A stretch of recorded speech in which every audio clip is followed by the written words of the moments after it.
Quand tu regardes cette vidéo, peut-être que toi, t'es dans un bullshit job. Tu sais, c'est les jobs là qu'on a inventés pour histoire de dire qu'on avait besoin de mettre des gens à certaines places. Ces bullshit jobs, c'est souvent là où on s'ennuie, où notre créativité n'est pas forcément exprimée. C'est aussi des jobs qui sont souvent dans les bureaux, où on a mis beaucoup de strates hiérarchiques, avec beaucoup de process.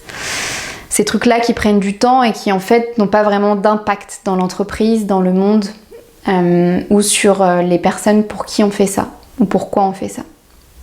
C'est d'ailleurs souvent la question qu'on se pose, c'est ok, je suis en train de faire un truc, mais pourquoi je fais ça, à qui ça va aider en fait, et on n'a pas l'impression d'impacter les gens directement, ou en tout cas comme on le voudrait.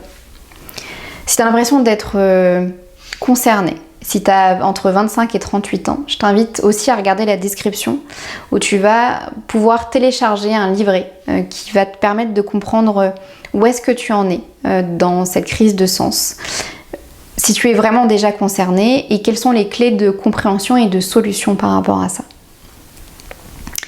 Si tu es donc dans un bullshit job et que tu as besoin de comprendre pourquoi tu en es arrivé là, en fait, il s'avère que le monde a besoin de créer cette bullshit job parce qu'on a besoin d'argent, parce qu'on a besoin de créer de l'économie, parce que le fait d'être au chômage en France, c'est pas très bien vu, donc on essaye de mettre les gens dans des cases ou dans des postes qui font bien et qui sont reconnus au niveau de la société, mais qui en fait, en vérité, en vrai de vrai, en fait, toi, quand tu dis ton titre ou ce que tu fais, les gens sont là, waouh, trop bien et tout. Et en fait, toi, quand tu es dans ton quotidien, tu te dis, mais en fait, je fais de la merde, je suis en train de mentir à tout le monde. À un moment donné, on va comprendre que ce que je fais là, c'est n'importe quoi. Et que ce que je fais, en plus, c'est hyper rapide. Enfin, vraiment, si je voulais vraiment avoir de la valeur dans ce que je fais, bah, je mettrais pas 7 heures par jour, mais plutôt 2 heures, quoi. Et à un moment donné, les gens vont s'en rendre compte en fait. Et donc, à force de te poser ces questions-là, à force de culpabiliser, tu peux aussi de plus en plus manquer de confiance en toi. Parce que tu as l'impression de ne pas être à ta place, l'impression d'avoir choisi ou qu'on t'ait mis à une place qui n'était pas celle que tu voulais vraiment. Et t'es là et tu t'essayes de comprendre comment t'en sortir et le manque de confiance en toi arrive au fur et à mesure, ce qui peut aller jusqu'à la dépression ou l'ennui au travail qui s'appelle le burn-out ou burn-out du coup. Et en fait, ce qui t'arrive en fait toi en ce moment, c'est si t'es énervé contre le fait que tu es dans un bullshit job, que tu t'en es rendu compte et que tu sais plus quoi faire par rapport à ça, l'idée c'est de te poser la question si t'es prêt à dépasser et à transformer ta sécurité. Je m'explique. Beaucoup d'entre vous connaissent la pyramide de Maslow. Si vous la connaissez pas, je vous la mettrai là sur le côté. En fait, vous avez 7 niveaux. Le premier niveau qui est donc les besoins psychologiques que je vous expliquais tout à l'heure, qui sont les besoins primaires, se nourrir, se loger, manger, enfin voilà, vraiment les besoins primaires. Ensuite, le besoin de sécurité, celui dont on parle. Et tout en haut, donc il y a l'appartenance, l'estime de soi, et tout en haut, vous avez le besoin de s'accomplir. Quand on est donc dans un bullshit job, on est ok, je fais partie d'une boîte, mais j'ai plus d'estime de moi et je ressens vraiment le besoin de m'accomplir, de m'épanouir dans un job qui fait sens pour moi. Donc ça veut dire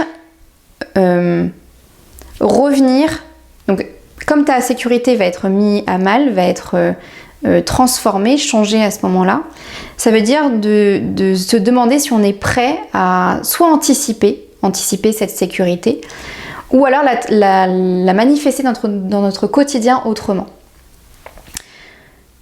L'anticiper, ça veut dire quoi? Ça veut dire mettre des sous de côté pendant que tu travailles, rester quelques mois, se dire ok, pour moi en fait là je sais que dans 6 mois je vais arrêter parce que je vais mettre des sous de côté. Moi c'est ce que j'ai fait.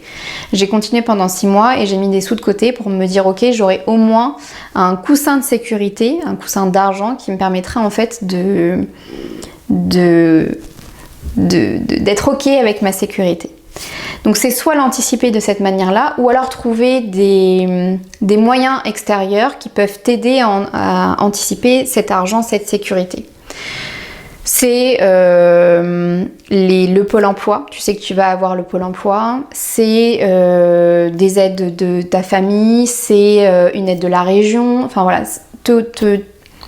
chercher, comprendre ce qui existe comme aide, soit toi ce que tu peux faire, soit ce qui peut être ce dont tu peux bénéficier, selon l'âge que tu as, selon les régions où tu es, selon les organismes que tu as autour de toi, qui peuvent t'aider à anticiper ce changement, cette transition, cette reconversion professionnelle.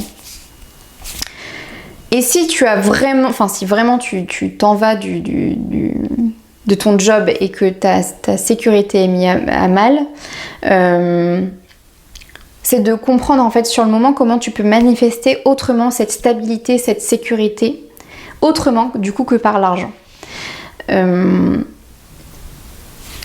Ça veut dire clairement quelle est cette chose qui moi en moi me permet de me sentir bien, de me sentir ancrée.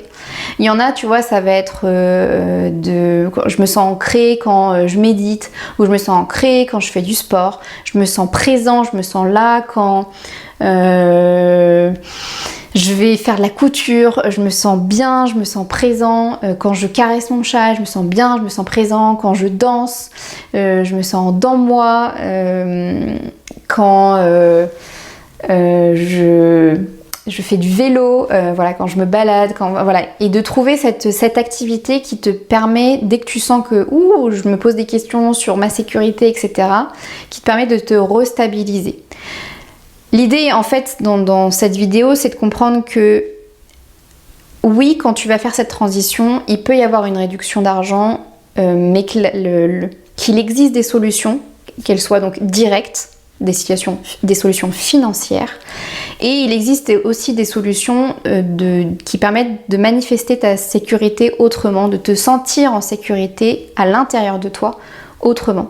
Donc, de créer avec ces deux solutions-là, ces deux manières de façon de penser là, une sécurité extérieure et une sécurité intérieure, pour que tu puisses faciliter ce changement, cette transition jusqu'à l'atteinte de ton nouveau métier. Voilà, si tu as des questions, n'hésite pas, l'espace commentaire est fait là pour ça. Partage cette vidéo, like cette vidéo, et puis si c'est pas déjà fait, évidemment, abonne-toi à cette chaîne YouTube et on se dit à la prochaine vidéo. Bye.